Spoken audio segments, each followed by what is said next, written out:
thinking of swapping out. I'm thinking of swapping out my surround sound for a sound bar. And he's like, blasphemy.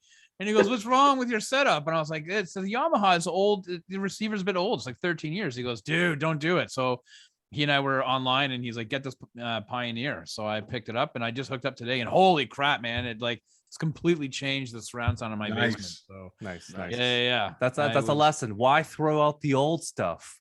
I just swapped out the receivers, man. That was all. Kept all the speakers and everything. So now I've got a receiver that doesn't play, has nothing to play out of. It's such a fitting conversation piece as today we talk about Book of Boba Fett episode 1. Don't throw everything out. Keep some of that stuff around and see if it works. Oh boy, here we go. Welcome everyone to the Heroes World Quarantine Podcast. I'm your host, Stupe. With me are the super duel themselves, the owners and proprietors of Heroes World, John and Andre. Say hello. Hello. Howdy. And Mr. Rob Gadet. Hola. We're here to talk about episode. That's better. You got stuck. You were going to say something else and you couldn't think of it and you just came up with wada. Wada. Are you saying water? Maybe you're saying water with an accent. He was going to say Watto. This desert is making me thirsty. Yeah. He's going to say Watto because he must be on Tatooine somewhere because Watto is still kicking. He must. I'm waiting for that cameo, him and Sebulba, as we've learned, because Sebulba is probably around there too. So that's what you get for being a smart ass. You weren't ready. Tired. No one's perfect. No one's always ready. Anyways. I just want the Book of Boba Fett, and I'm like, I don't what. So we're gonna talk about Boba Fett. We're gonna the Book of Boba, man. Episode 1, Strangers in a Strange Land, chapter 1 of 7 chapters. I don't know if we're gonna get to all 7 chapters. Spoiler alert! But we're gonna talk about at least chapter 1. John, I'll play the game after for you because I want to see you struggle to tell me what happened in the episode.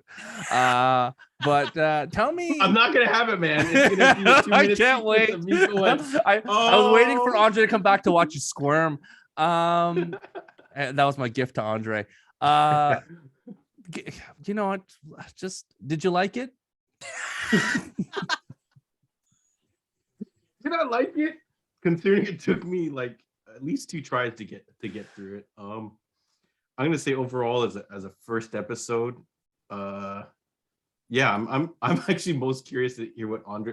We've already got Andre's preliminary thoughts, but I'm wondering if Andre has any more respect for Mandalorian after seeing Boba Fett. But I think after watching this one, Mandalorian is basically one of the best things ever made. You know what? I'll say this: there's certain characters in mythology and just show things that we've seen or culture or whatever that are kind of cool as like this silent not you don't know much about them, kind of like a mystery I guess you would call it, a mystery man or whatever. An enigma wrapped in a question. So this show cracking open this Boba Fett, I feel like they're losing some of that, and maybe that's why they did Mandalorian, because they can mess around with a character and they don't have to reveal things that I didn't want to see this character. Like I didn't want the mystery revealed. I would have been fine if they never told me how, we won't talk about spoilers, but how certain things happen. But yeah, I'll say that. Rob? I don't understand what the hell you just said. Yeah. Hey, I got to keep it spoiler free. There's a whole bunch of words. Trying to recover from your stupid Watto. Yeah. Did I like it? You know, that's like asking who has the better hot dog, Costco or IKEA. Neither, right? The answer is neither. You know, it's digestible. Well, you know what they say, hunger's the best spice. That's questionable. What happens afterwards could be up for discussion, but it's digestible. It's okay. It's, you know. So is a baseball cap. It's digestible, but it's not necessarily good. Why do we have this? You know what? Like John really sums it up, and I hate to give him any credit, but he sums it up perfectly when he says, "What up, folks?" When he says, "What up, workshop?" When he says, you know, like we said this when when Boba Fett appeared in The Mandalorian. We're like, why? Like, just the idea of him as a mystery and as a character, like, is bigger than, like, the hype is bigger than, and that was fine. Leave it. And we saw him in The Mandalorian, like, and now we have him in this. I'm like, like, you should have just stopped. Andre. So that's a no, Rob. You didn't enjoy it. It's digestible. But I'll let you know how it goes through my digestive system later. What it looks like when it comes out. Oh, John, over the line. Andre. Did I like it? Be like, I liked it. We're all gonna be like, yeah. I can't say that I loved it or was entertained by it, but what I was able to do with it was I was able to rate it based on all the, I'm going to call it drivel, that Jon Favreau has peddled before. So now I'm only comparing it to his other stuff, and that's and compared, it wasn't the worst of the episodes I have seen from the last 2 seasons of Mandalorian. So take that for what it is. Okay. John, out of a score of 1 to 10, I'm sure this is not a Hawkeye scale for you, but what is this? You never know with John. Hey, I'm tempted, and we'll get into it later, because of Ming-Na Wen, to just give this a 10. Shut up. It's not gonna happen quite now, and I'm gonna give it 8. Yeah, no, I'm gonna give it a 6, and that's only because Ming-Na Wen. If not for her, you remove her from the episode, I'm giving this like a 2 or 4. I don't know how low I would go. Wow. Rob? Yeah, I'm gonna give it a 5. And I really hope they address how Tatooine developed so quickly, because that was a whole bunch of new buildings that were built in that far landscape. So no, I think it's Tatooine that's the way it's supposed to look. It's developed, and lucky for those real estate agents. I think if you watch the George Lucas cuts, the civilization is much bigger and larger. So I don't know what cut you're referring to. Mos Eisley, Mos Espa, these are bigger places now, man. This is so that's not the hell I'm. Yeah, it's a 5. It's a 5. I don't care if it's a 5. Rob's like, as a real estate agent, I really don't believe it. As a developer, I'm trying to build my I'm talking about what was the moisture farms. And that's Andre, right, yeah. Can I tell you that the prices have gone up so much that a man like myself can't run a business anymore? This is ridiculous. I'm gonna give this a 5 because as a moisture connoisseur, I cannot paddle my wares anymore. Andre, what do you give this out of 10? I give this episode a 6 out of 10. I'm the lowest? Excuse me. Come on. Stu, hold on, wait. What does Stu give it though? I'm with Andre. I give it a 6. Yeah. Okay. I give it the extra because I love Matt Berry, and Matt Berry played 8D8, and I loved that robot so much. He played the torture droid that was like, here's the next person, and he was in the Mighty Boosh and then the ID crowd and all this stuff, and I just loved that was the highlight scene for me without going to spoilers, but a lot of it was just rough. Okay, we're gonna go full spoilers right now into this, because if you be forewarned and whatnot. So we're going to talk about Boba Fett. Here you go, spoilers. Okay, so John, what did you like about other than Ming-Na Wen? Which I have to pick something other than Ming-Na Wen. I don't know if I can. Besides Mulan, what else did you like about this show? Do I like seeing Boba Fett in pajamas? No, I didn't like that. Did I did I like seeing Goro Wannabe? No, I didn't like that guy either. You know what? I do like that Star Wars is expanding. I don't know if Andre maybe has some intel on this, like the Tusken Raiders and stuff like that. Those Tusken Raiders look dope. That yeah, looked cool, like yeah. the costumes look really good for them, Mhm, and I feel like we are getting a little more insight to other than them just going rah and like But terrorizing what did they do again? guys, and like there's a bug on. Oh no, sorry, it's on my screen. I thought there's a bug on your shoulder. Anyways, look at that. John's like bugs. I'm like, wait, we talking about the Matrix again, John? We're slow down. Yeah. If I can't choose anything Ming-Na Wen related, then I have to choose the expansion of the Tusken Raiders and their, I guess, their culture and everything. Their mythos, yes. They're doing in the background. Rob? Let me just say, for a skilled, highly trained assassin, she sure had her ass handed to her in the middle of that. That was like I don't know what you call that technique where you just kind of push in. Blocking? I don't know. Yeah, I don't know. Those were probably the Andre's same point in an energy earlier shields. video. Yeah, to Andre's point in an earlier review he did. I don't know, maybe kick him underneath the legs. There was a gap below him in the the shield. No, it went from head to toe, I think. No, it didn't. There was a Did gap not. in between like their knees down to their feet, and they could have easily like. I don't I had to know. look at the Rob, tape. they followed a Roman technique of shoulder to shoulder and then just move further I know. in. It's a I technique saw that it can't in be stopped. 300, but they never always put their shields down. What did I like in this movie? Episode. Whatever. It felt like it was the length of a movie. I guess I liked that as much as Andre does not like Jon Favreau, at least Jon Favreau took Patton Oswalt's famous Parks and Recreation filibuster scene about how Boba Fett survived the Sarlacc pit and literally put it into this movie. And for that, I that's probably maybe the best part of this movie, this TV show. Best part? I didn't want to see any of that.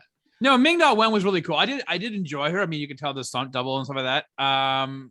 It looked really good. I will say it looked a bit more crisp and more high budget than The Mandalorian has. Yeah. So I will say that I felt like it was, yeah. I think, as Andre mentioned in the last review, there's a yin and a yang, and Trinity and Neo needed that partnership to really coordinate and operate. And in this show, it's the same thing with Boba Fett and Fennec.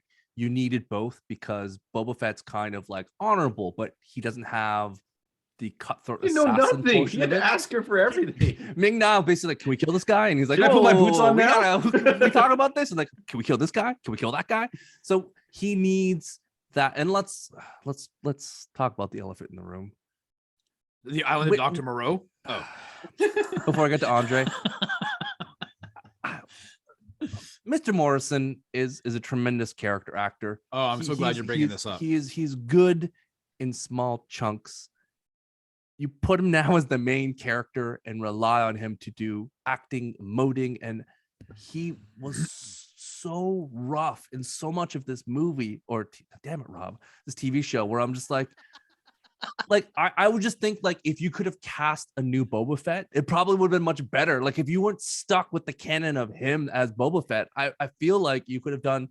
So imagine like the what if. He's Wheel. Or what if he had to 61. wear his helmet and couldn't take it off for like That's first honestly where Andre was like, why does he take off? Like, I wish he didn't have to take off, and we just get a new voice act. Like, get freaking the guy that plays Boba Fett and all in Clone Wars to do the voice. That guy he can emote. Like, Listen, he's Tamora Morrison. Colin Baker or whatever. Yeah. Anyways. Back in his day, like when he broke onto the scene in Once Were Warriors from New Zealand. Yep. Phenomenal. Like that guy could act like crazy.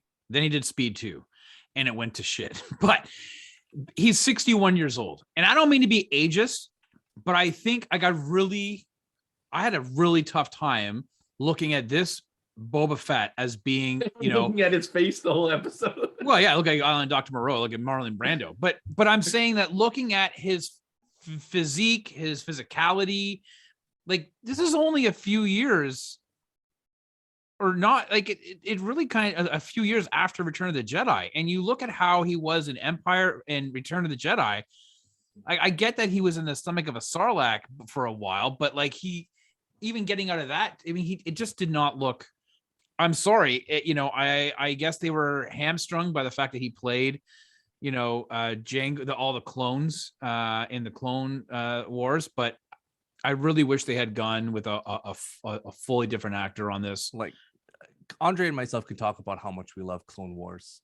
D. Bradley Baker is the correct voice actor, and he does such a great job of emoting through multiple clones and whatnot in that show. I think about the what ifs of, remember when we heard the rumors like, oh, Lucas wanted like Jet Li to be Boba Fett, like the clones, but there was like a thing where he couldn't do it and English wasn't his first language. So it could have been much worse. We could have had like no show with no Jet Li, because Jet Li, I think, doesn't act anymore. And No, also he's not well. And he's not well. So, I think that it hurts us. But Andre, I want to get your thoughts because, as a Star Wars connoisseur and knowing. Wait, you like Star Wars? and because Andre with the old books and the legend, I guess they're legacy books, you've read him and you've had his voice in your mind in a different way through all these different things.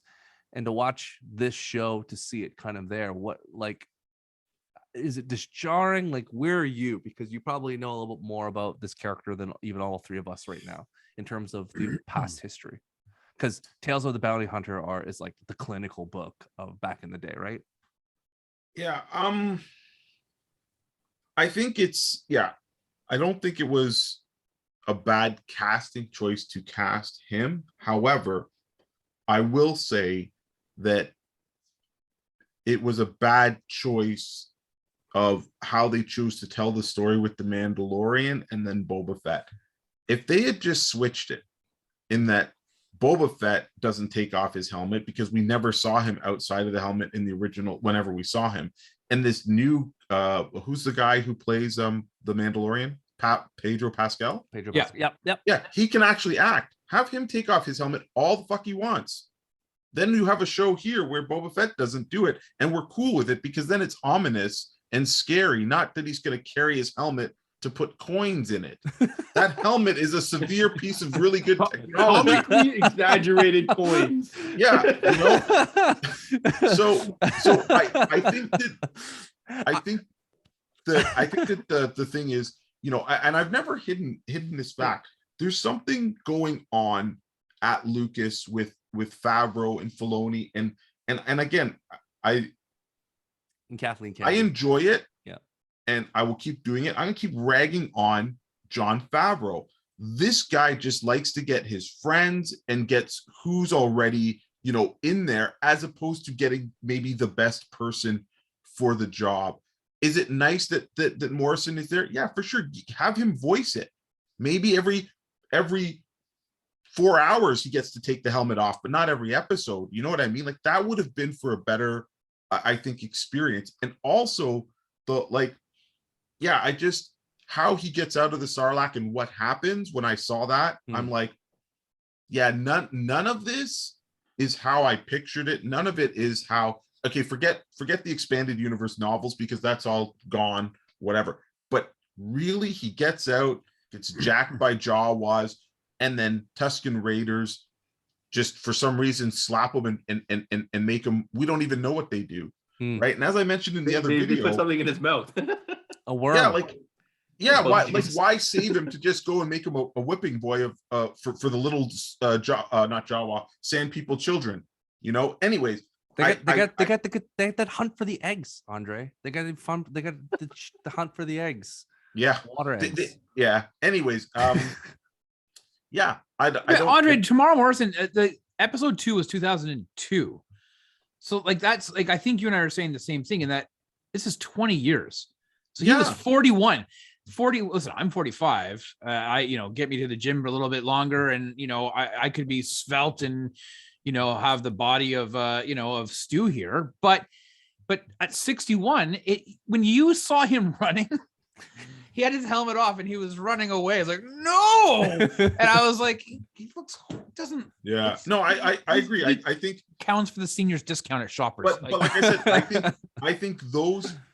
It all goes back to the choices of doing those flashbacks that we did not need to see, and the fact that he's got his armor back, he should not leave his armor. You know what I mean? Like there's, again, I hate to keep going back or talking about, but we never saw Boba Fett in the comics, in the video games. He never left that armor. There's like he slept in the armor, did all this stuff. In that fight scene, why would it off? Why would you go into town to show how badass you are without weapons, without a jetpack, without anything? Yeah. And a Mandalorian is a walking arsenal. Why did he flamethrower those guys? He tried one weapon and it backfired. Then he's like, oh well, I guess it's fisticuffs against these guys. What? Seriously? You're the most feared bounty hunter in this galaxy. But to your point, I think you hit the nail on the head. Feared bounty hunter, but not most feared martial artist, not feared weaponist, not because even when he got beat up, I was like, oh, can he fight? Like, aren't they trained to fight? I'm like, no, he's just a gadget guy. It's like in my mind, I'm like, in Mandalorian, I know, but based on Mandalorians are trained in all these forms of hand-to-hand combat. The only reason he got beat by those sand people, obviously, he's been out in the sun baking, dehydrated, water. But there's no way he should have been beaten by those guys with those shields. Do you know what I mean? Like just no way. And Night Creepers. Even Fennec should have been able to like backflip out of that. Like, I'm like, are you guys kidding me? 4 guys surround you. You can't get on his shoulder. He has a jetpack. Why didn't he just fly up? Because Jon Favreau wrote it. It wasn't fueled up. Exactly why. He's waiting for the garbage writing. To be fair, he's waiting for those pigmen to show up. Like he's waiting for the that was his plan. His plan. Andre's so funny because like Andre's talking about how he's walking through the town. He doesn't have his armor on. And I'm thinking, can you imagine if Batman was just walking in the middle without his cowl or gadgets or cape, just his armor, like, hey, what's going on? I'm the badass and the cowl guy. filled of gold bullions, just walking. It's I just scored at Casino-rama like that. It's like I have all these credits from the New Republic. I can just spend them as I necessary. And you can imagine, even if you where's that Jennifer Beals? I was hoping I'd see some of the squishy dollars, Mon Calamari dollars from the other thing. It's like some Mon Calamari dollars. It's like making his helmet moist for no reason. It's just like, why is it got to be wet? Yeah, it was really. I think we all, Timo, like, he's good.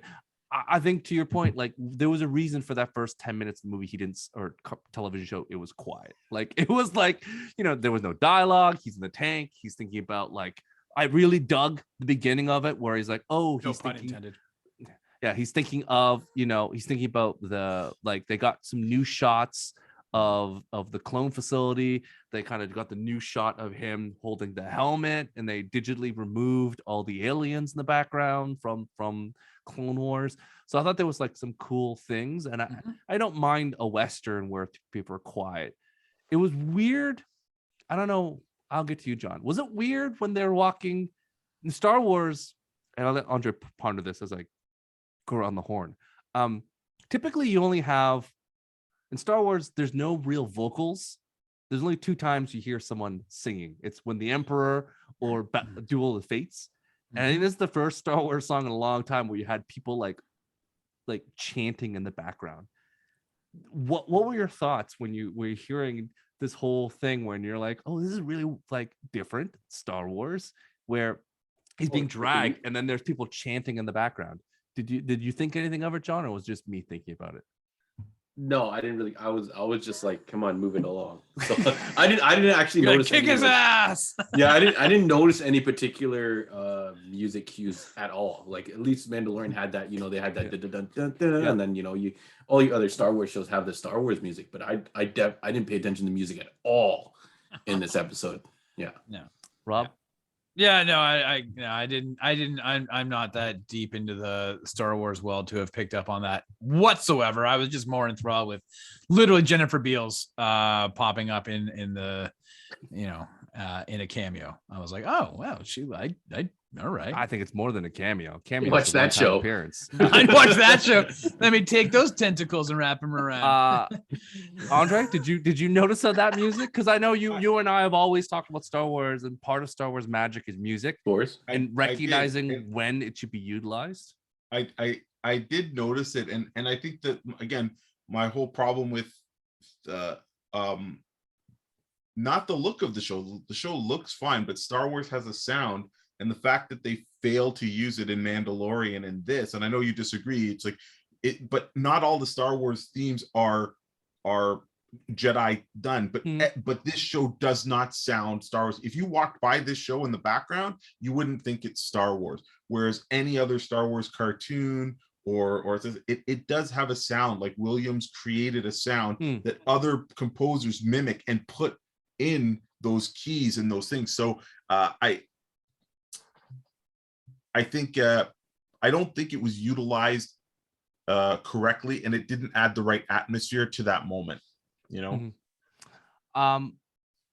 Was anyone as happy to see some of the when they walked in the bar, our old keyboard player banging on the keyboards in the background?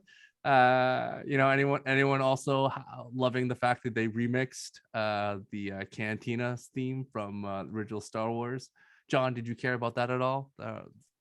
I like seeing them. I didn't notice it was a remix of the like. I feel like they should have been playing the original version of the song. I've always John, said this is when you missed DJ Khaled coming in. It's like, this is the remix. Another, and then he disappeared, and then they're like, did it have Drake on Drake dropped 16 bars in the middle somewhere? Yeah. I always said, like, if you opened up a Star Wars cantina and you went in and it wasn't playing that song, would it be the same experience? So if there is the cantina in but imagine if you were in that bar for like forever. That's the song. That's why you're a barfly. The only song you would murder people as they come in. You have to play that song because if someone walks in for the first time and they don't hear that, I would murder. Not the same. I would, if I worked in that Star Wars galaxy and they kept on playing that song, I would physically murder someone. I would be like, I don't care who you are, you got to cut that crap out. No more, you know, Cantina song. Play something else because everyone wants to hear it, but you're only there for like 10 minutes. Hey, have you heard Hungry Eyes? Play something like that. Yeah, I noticed them, but what's 311's repertoire in the Star Wars galaxy? How many songs do they have? I want to hear some Incubus. Come on. What's the ska library like? Yeah. There's a problem with live bands; they're so limited. That's why you got more robots. All right, John. Tell me your favorite thing in this episode. It's 100% Ming-Na Wen. Just the way that what? Seriously, John? I can't believe it. Yeah, it's the way she carried herself. Even like before, when the show premiered, she posted a little thing on her Instagram, her reacting to seeing her in the thumbnail and in the intro and stuff like that. Like she's just geeking out about it. Like, so I think just the way that character carries herself is the way that I feel like Boba Fett. Like, I find it actually humorous that Boba Fett took over this empire and didn't really have a plan. He doesn't know what's going on. He doesn't know who pays him. He just killed that guy and sat in his chair and didn't think it through. Put respect to the name of Bit Fortuna. Don't say kill that guy. There he has a name. He has a name, and he's fat. He didn't find out anything about the operation. He put some quarantine weight on, like the rest of us. You know, it would have been the shortest reign ever. He almost got killed. Take me back to the pod. Fun fact: that's the that guy who played never thought he'd be in this movie ever again. I think he was part a Lucas employee that like the middle of the day they're like, can you put on this costume? And he was like, okay. And he never thought he'd come back. And they're like, you want to do it again? Come back so we can kill you? And he was like, yeah, it's going to be like 7 hours of makeup here. It's like, don't worry about it, I'm in. And then they brought him up and they did it. So good for that one guy to get his dream. Put this 20-pound thing on your head. So start being the a moral of the story now. is just work for Lucas and just stand around, and eventually they'll be like, we need you to in a fat suit, and then you're good to go. Rob, what's your favorite part of this episode? Oh boy. Say four-armed creature. No.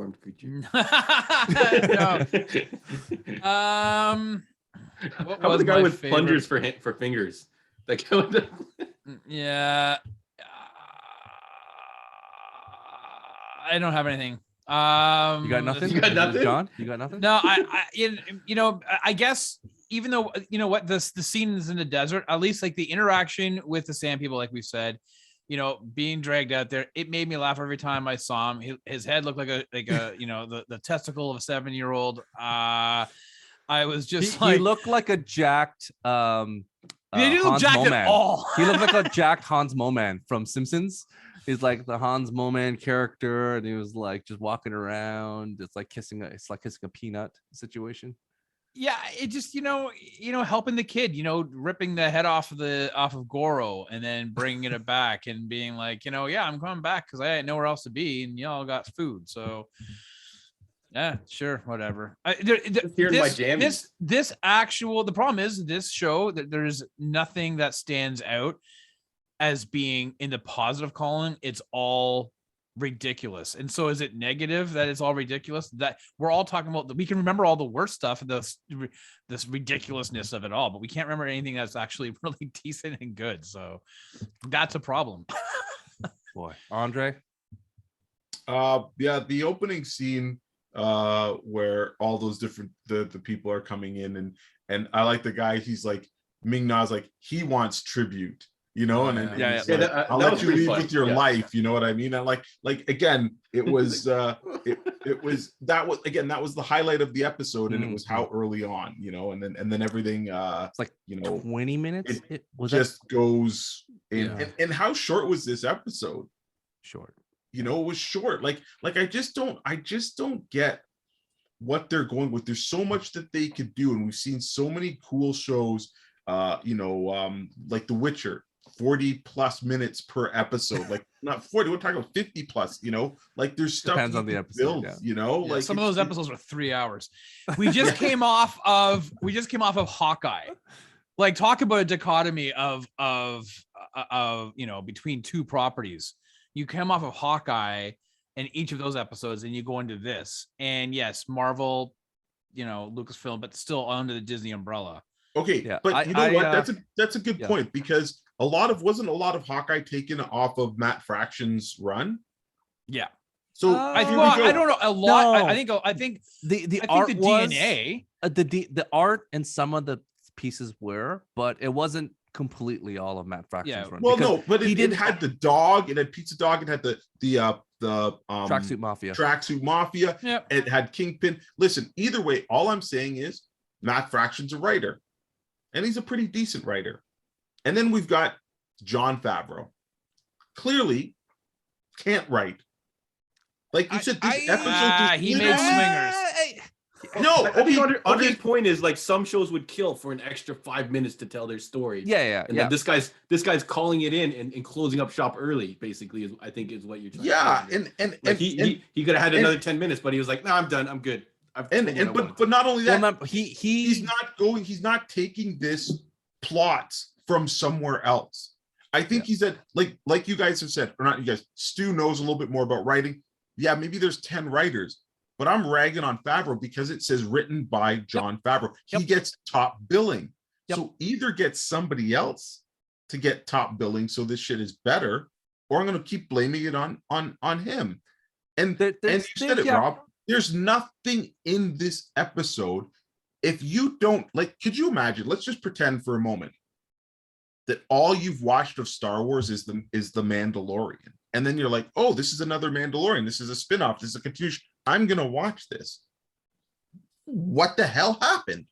You would literally be, I have no idea about anything I just watched or why I watched it, because I can't even go to the office and talk to somebody at the water cooler because we're all working from home.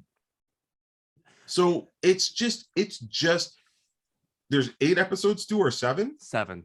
Jesus, there's 6 more episodes to get somewhere, and we don't even know where the starting line is. That's a problem. To your point, Andre, the Writers Guild of America is a very particular guild. You can write a lot. Maybe there was a co-writer, but at the end of the day, the guild decided that he was going to get top billing for it. Maybe there's something to it. But Robert Rodriguez is the director. So at the end of the day, you wouldn't know it though. It's so weird. Robert Rodriguez, not in this episode, not compared to his Mandalorian episode. This was Robert Rodriguez directed this episode. It was so weird because I'm like, oh, Robert Rodriguez. Like, you wouldn't have known it though. There's a style and a feel, and I'm just like, oh, this is not Robert Rodriguez. Like Marvel. It was Gary Rodriguez.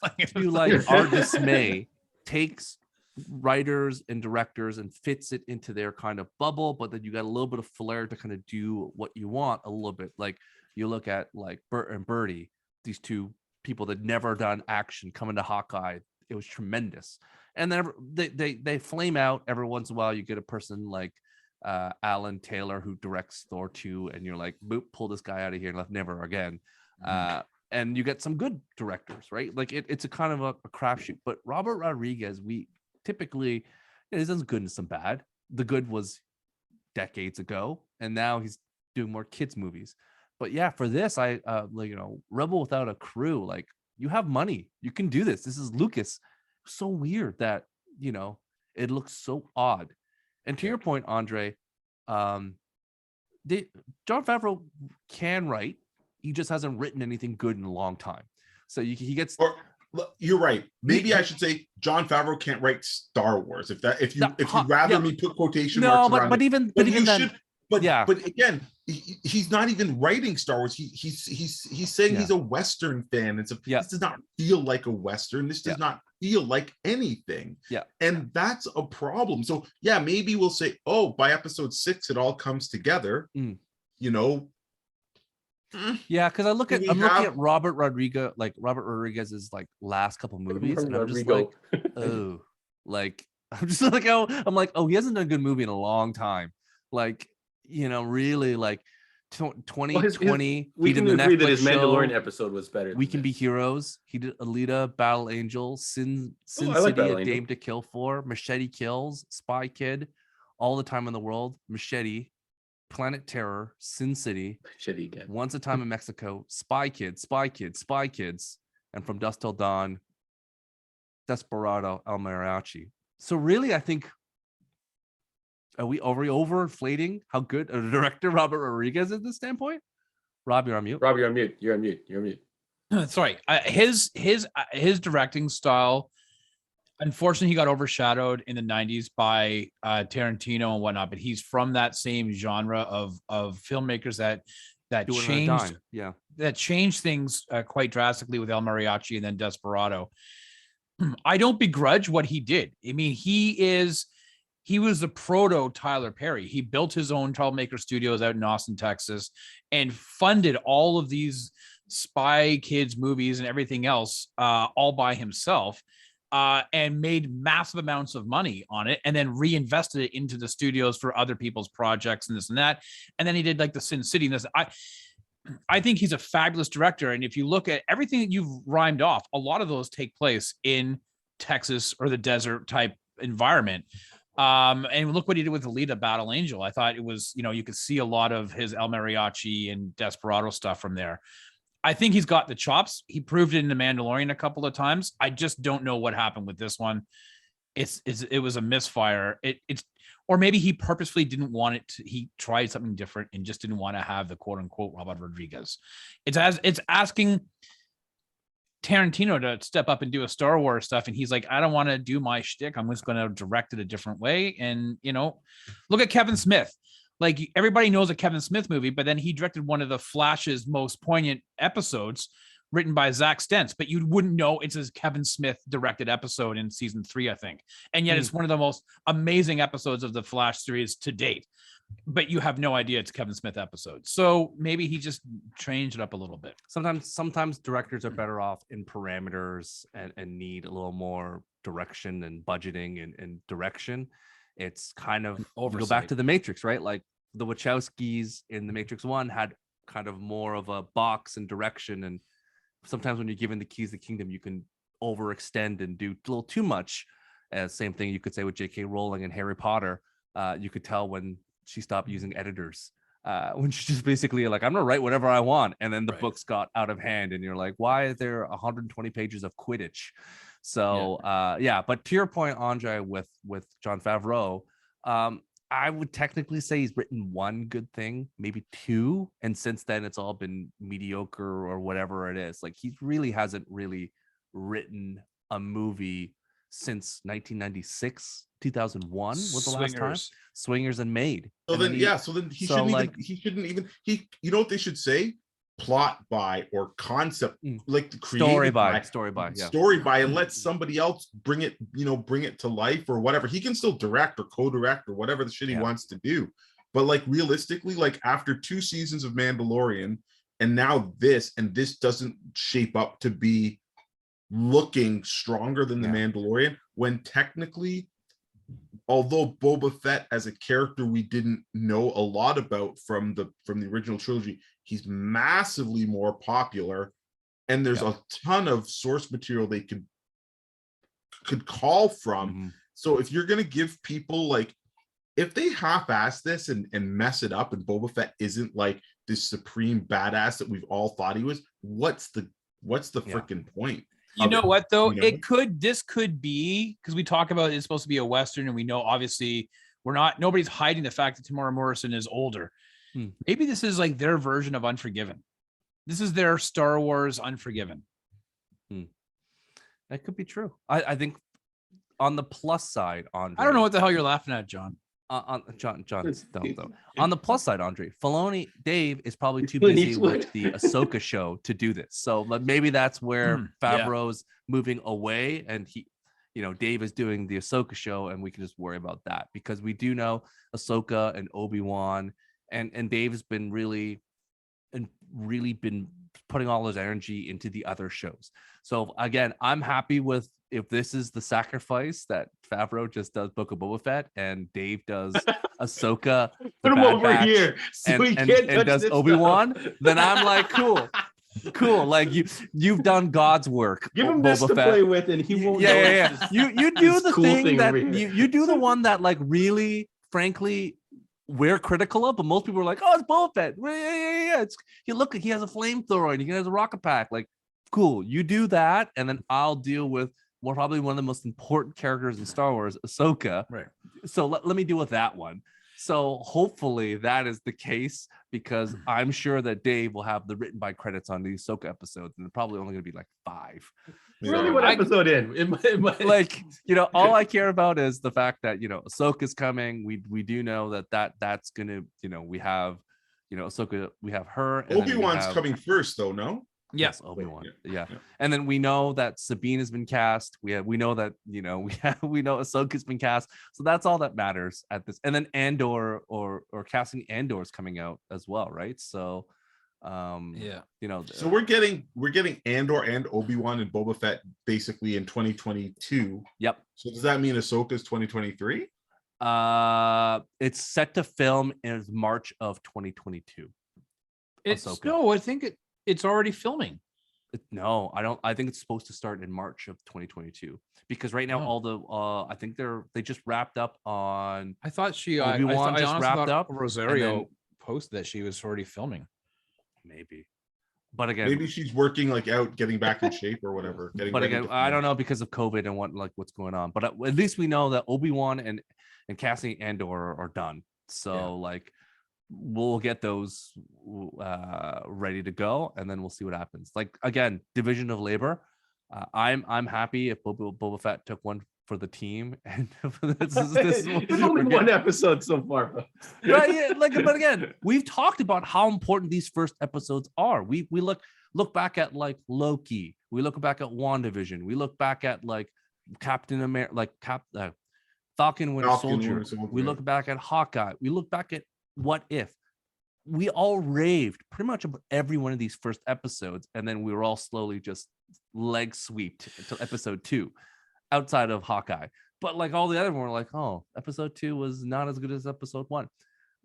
Hopefully that it crescendos upwards, that it gets better rather than that's the new formula, Stu. That's the new formula. They're gonna maybe they should have done a WandaVision and released the first 2 episodes. And ramp it up. You know, they what? probably That's should have not a done bad 2 idea, episodes for Andre. this. Yeah, they probably should have done 2 episodes for this. Or made the pilot 1 hour or 45 minutes. Who knows? They definitely should have maximized the time. Yeah. You and me and Andre are sync on this. Like, if the story presents itself, add 5 more minutes. Like, why are you chinsing out on this? There's no reason why Disney is like, why are you leaving early? Yeah, like why? There's no. Why are you ending the episode on him having a cup of water? What's happening? It's a good, honestly, it's a good scene to end it on. But like, you could have added something before that one. It's like, because that was the subtle, like, oh, you earned my respect. Like, oh, like, we're going to train you to be a sand person and you're going to learn how to fight.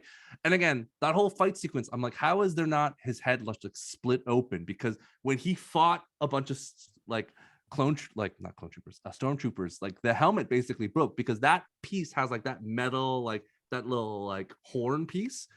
And that guy basically fought him. I'm like, oh, that's a puncture wound to the head. Like, you're dead. Oh, that's like a puncture wound to the chest. You're dead. So I just sat there going, like, that's why I was like, usually it's like a smooth edge, but that was still a peak. That is like kill shot. Every time he got hit, I'm like, oh, how is he not dead? Does he have like, special, armor on? No, he has no armor. It doesn't make sense to me. So again, there are so many more questions left unanswered where yeah, who's his tailor? Why is he all in black? What's happening? It's the Kingsman. Come on. It's a 20th Century Fox collab as they're going to reboot the Kingsman. But I just sat there going, to Andre's point, like, he's supposed to be this expert in all these martial arts, and like, I get it. Like, even at him being that tired, he should be able to put up a decent amount of fight. So Timothy Oliphant wearing the Boba Fett armor in Mandalorian season 2 was a better version of Boba Fett than what we just got in this. I'm not disagreeing. This is after that episode in The Mandalorian where he, like Stu says, he messed up all those stormtroopers, but then he gets to Anchorhead or Mos Espa, and he can't fight 4 dudes with shields. I think it's Anchorhead, Andre. I think you're right. It is Anchorhead. Yeah. You know what? How many times have you had a bath and you've been a little bit sleepy afterwards? All right, come on. He was walking to get something to eat, meet some people. Hey, I'm the new guy in town. You owe me stuff. Don't worry about it. I'm a little mellowed out right now. It would be that if both of them followed those Twi'leks in the back and got a massage, but there was no, they're like, oh, would you like to? Yeah, it's like no. Just are you a registered RMT? No, then forget it. and to the point is like. Andre's so best. It was like, wait, these are highly sophisticated helmets. Just throw some money in there. Cool. Yeah. Honestly, I would rather they do like a burlap sack with like a money symbol on it, like those old westerns, and just carry them across. Be like, that would be hilarious. Like, that's a western. Like, when you watch a western, it's like these cowboys and robbers are stealing the money in a burlap sack. Like, can we just do that? Like, why? How is this possible? This is unbelievable. Anyways, we can talk more about this all day. John, final thoughts of this. Are you excited for more episodes? Oh, I told you I'm here for the Ming-Na Wen show, so I'll give it a couple more, unless they get rid of that character or something like that. They will never get rid. She's a Disney princess. They would rather rather she got the trifecta, right? So burn down the city than kill her. Yeah. So I'm in for that. So hopefully Boba Fett becomes more of a badass. Rob? Yeah, I'm down for Boba Fett, and Robo Fett.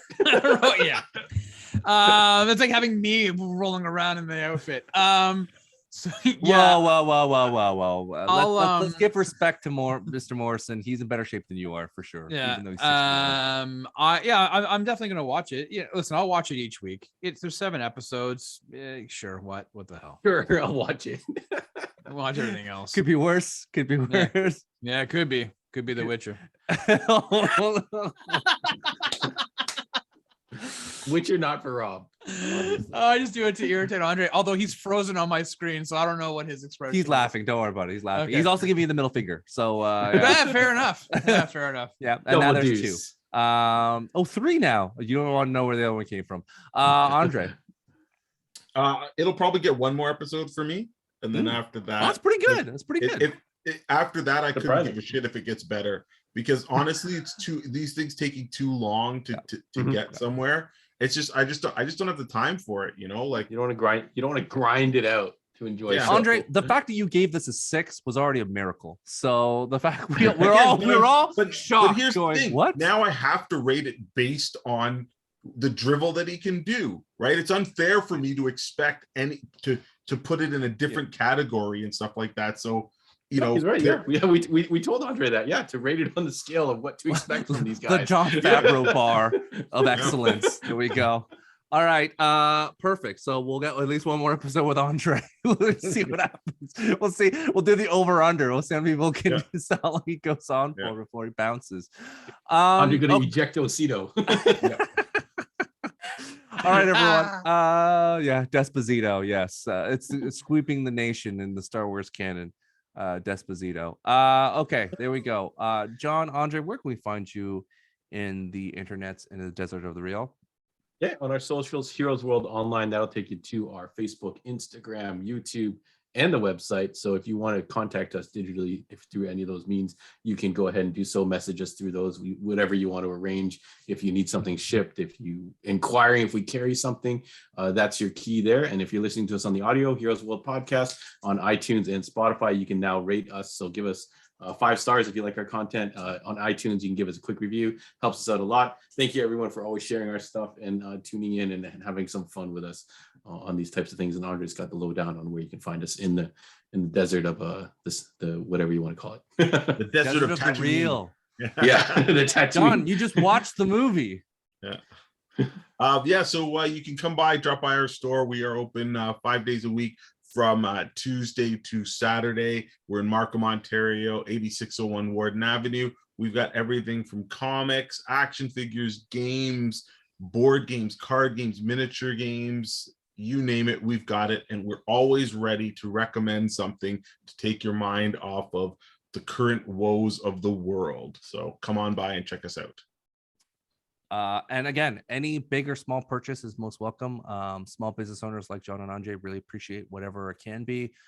If you are concerned about social distancing, they have everything in place, following all the rules and regulations. If you need something shipped, connect to John, and John can, of course, send that to you.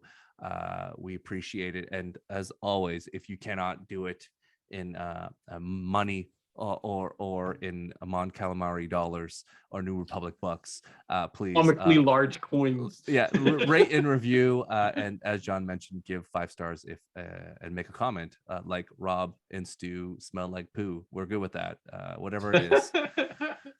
Rob, what's going on the Sidekick Show? What's going on? Well, when you're not sending derogatory messages about the odor emitting from Stu and myself, you can find John and I on Monday nights, 8 p.m. 8:15 Eastern on the Heroes World Sidekick Show, YouTube, Facebook, and Twitch. Wow, I can't believe it's hard to say, guys. We are jumping into a new year, and with a new year comes a new set of ideas. And I think we're going to rhyme off some of the stuff that we saw in 2021, maybe a little bit, John. Talk about what's coming out in 2022, and then what we have planned for the show. Without bearing the lead, we're going to be doing a 90s action movie bracket, which is John's. This is his thing. So definitely tune in Monday. Which Jean-Claude Van Damme movie makes the cut?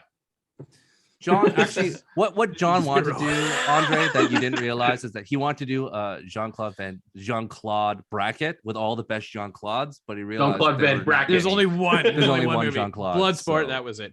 Get out of here. So yeah. There's no other Jean-Claudes that he could do it. Jean-Claude Gaultier. I don't know. There's not many that he can do, but yeah. So definitely tune in. That's all I have to say about that. All right. Well, I look forward to our next review where all it can go is go up, baby. All it can go is go up. No, you can't, Stu. It can go down. It can go way down. Well, for anybody but John. It can run stay straight in. Hey, Ming-Na when's not in the next episode? I'm 0. excited for the next 10-minute quiet montage of him just doing this with the stick for 10 minutes. And then where did you get that stick from? That was like the flimsiest stick in the prop department. Like, come on.